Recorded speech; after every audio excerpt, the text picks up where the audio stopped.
인천에 사는 69세 김필영 씨는 혼자 비좁은 방바닥에 누워 TV 채널을 돌리고 있습니다.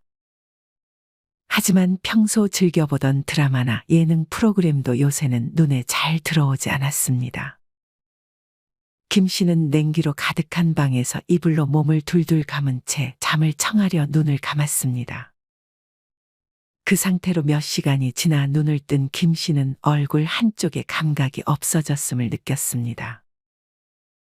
뭔가 이상하다 싶어 거울을 쳐다본 김 씨는 입이 돌아간 자신의 모습을 확인할 수 있었습니다. 바로 병원을 찾은 김 씨는 안면 신경마비 진단을 받았습니다. 김 씨는 자신의 노년이 이렇게 비참해질 줄은 정말 꿈에도 몰랐습니다. 김 씨는 성인이 되기 전부터 일을 시작해 쉬지 않고 일을 했습니다. 공사장은 물론 몸으로 할 수 있는 일은 마다하지 않고 어쩔 때는 일주일 내내 일만 하기도 했습니다. 그렇게 열심히 일해 모은 종잣돈을 가지고 김 씨는 40대부터 식당을 차렸습니다. 아내가 극구 말렸지만 이제는 힘든 막노동을 할 몸 상태가 아니었습니다.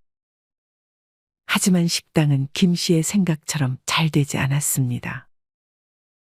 아내와는 결국 이혼했고 김 씨는 적자에 시달리다 식당을 접고 다시 공사장으로 향했습니다. 김 씨는 그렇게 몇 년은 하루 벌어 하루 먹고 사는 삶을 반복했습니다. 김 씨는 작은 반지하 원룸에서 그렇게 20년이 넘는 세월을 흘려보냈습니다. 나이 앞자리가 하나씩 바뀔수록 몸도 예전과 같지 않았습니다.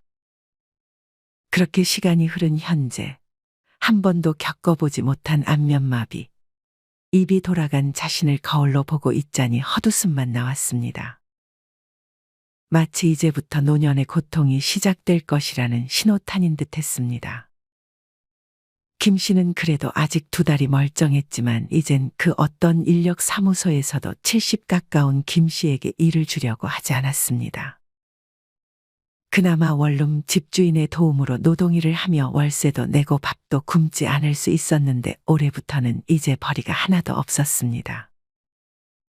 매달 김 씨에게 들어오는 수입은 기초연금 34만 원이 전부였습니다. 김 씨의 사정을 아는 원룸 주인은 김 씨에게 한동안 월세를 받지 않고 있지만 이 친절이 언제까지 갈지 김 씨는 알 수 없었습니다. 김 씨는 구청을 찾아 일자리를 신청하고 구청이 추천해준 대학병원 청소직을 지원했지만 아직까지도 연락이 없었습니다.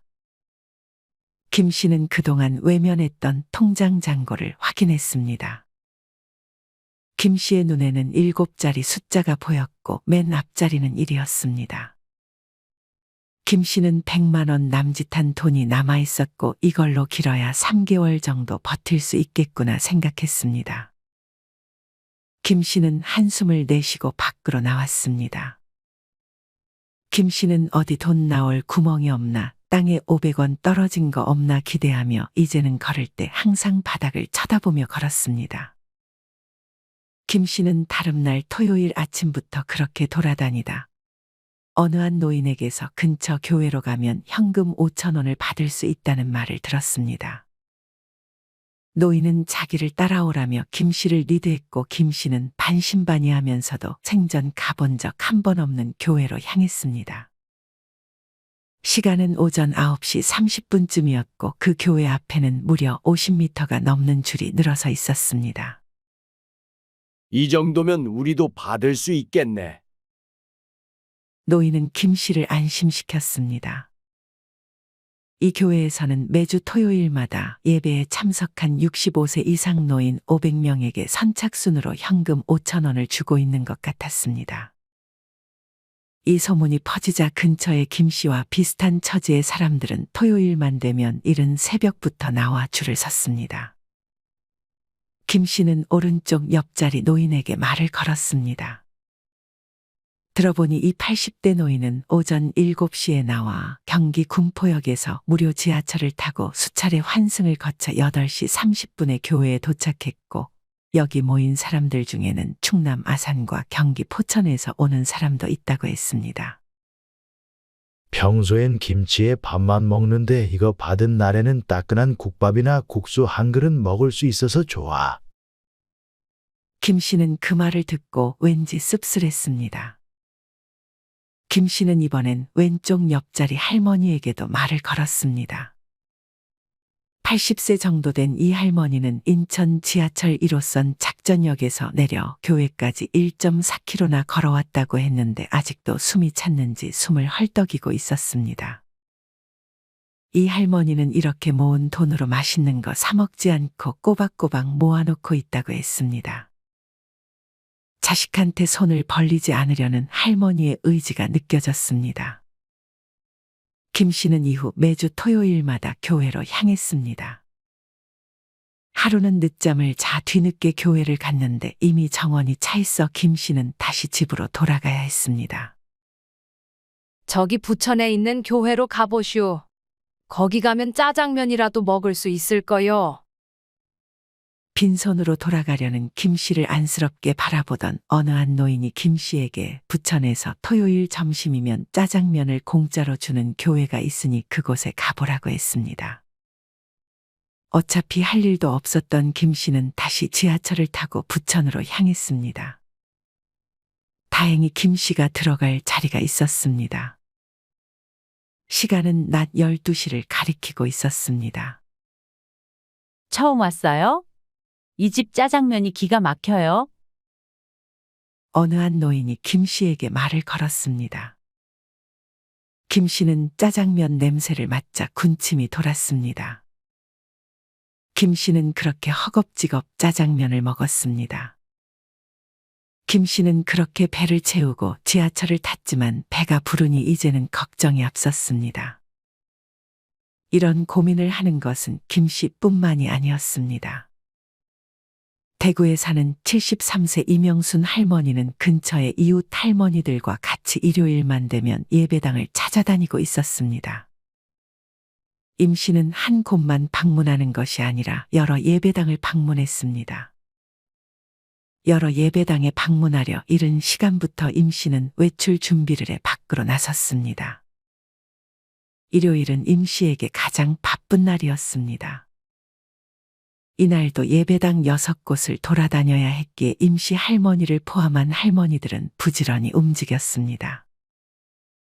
예배당을 찾는 이유는 교회에서 노인들이 오면 차비로 주는 1,000원을 받기 위해서였습니다. 1,000원씩 주는 교회를 6곳을 찾으면 임 씨 할머니는 이날 6,000원을 벌 수 있었습니다.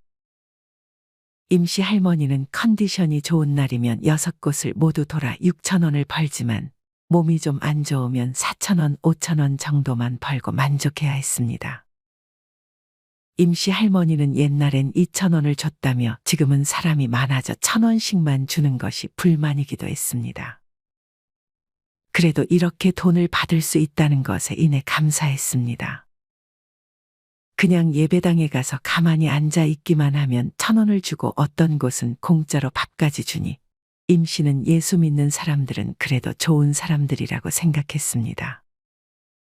임 씨 할머니는 어느 교회에 가면 얼마를 준다는 정보를 하나도 빼놓지 않고 들으려 노력했습니다.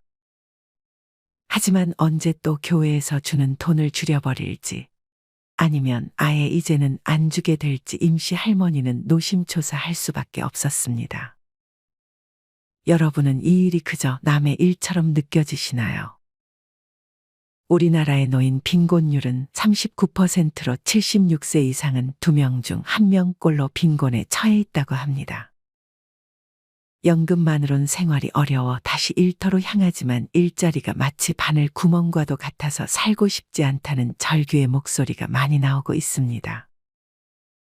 이런 현실의 노인들이 선택할 수 있는 곳이 무료 급식소나 돈 주는 교회로 새벽 일찍 나서 줄을 서는 것입니다. 이들에게는 생존의 문제였습니다. 이를 다니길 희망하는 노인들은 해가 갈수록 늘어나고 있습니다. 지난해 통계청에서 실시한 조사에 따르면 65세에서 79세 노인 중 계속 일을 다니고 싶다고 희망한 사람은 전체의 55.7%에 달했습니다.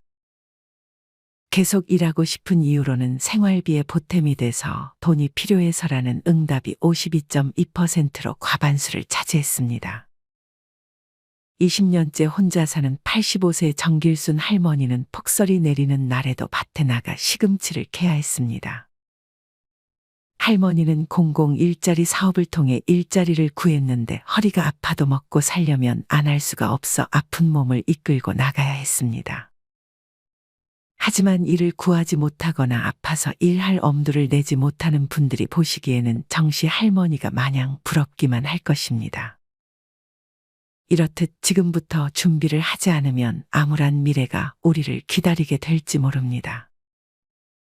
우리에게 닥칠 수도 있는 문제를 애써 외면하는 것보다는 건강과 돈을 비롯해 착실하게 우리는 우리의 미래를 하루라도 일찍 대비해야 할 것입니다. 이상으로 오늘의 영상을 마치겠습니다. 우리 모든 구독자분들의 행복한 여생을 응원합니다. 다음에 더 좋은 내용으로 찾아뵙겠습니다. 감사합니다.